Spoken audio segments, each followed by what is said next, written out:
সব তীর্থ বারবার, গঙ্গাসাগর একবার। চলুন ঘুরে আসি। পর্ব 1। এই পর্বে রয়েছে কীভাবে সহজে গঙ্গাসাগর পৌঁছবেন।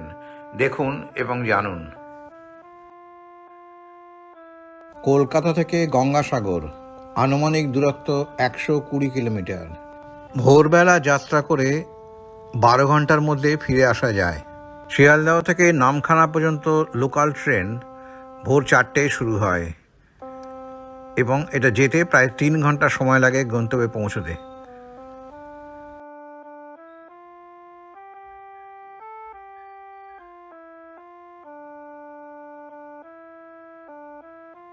আমরা কাকদ্বীপ স্টেশনে নামলাম, নামখানার একটি স্টেশন আগে।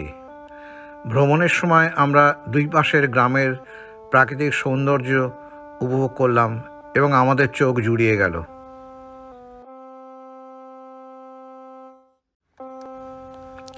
কাকদ্বীপ স্টেশনে নেমে আমরা শেয়ার টোটো করে লঞ্চঘাটে লট নম্বর 8 হারুড পয়েন্ট গেলাম। টোটো থেকে নেমে একটু হেঁটে লঞ্চের টিকিট সংগ্রহ করলাম। একটু ধৈর্য ধরে লাইনে দাঁড়াতে হলো। এখন আমরা লঞ্চে করে বুড়িগঙ্গা নদী পার হচ্ছি। আনুমানিক সময় 45 মিনিট লাগে।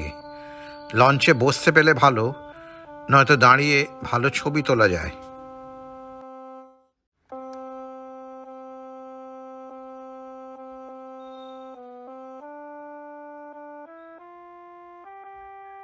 এর পরের অংশ পর্ব 2তে রয়েছে গঙ্গাসাগরের বিবরণ। অবশ্যই দেখুন, ভালো লাগবে। আশা করি এই তথ্য এবং বিবরণ আপনাদের ভালো লেগেছে।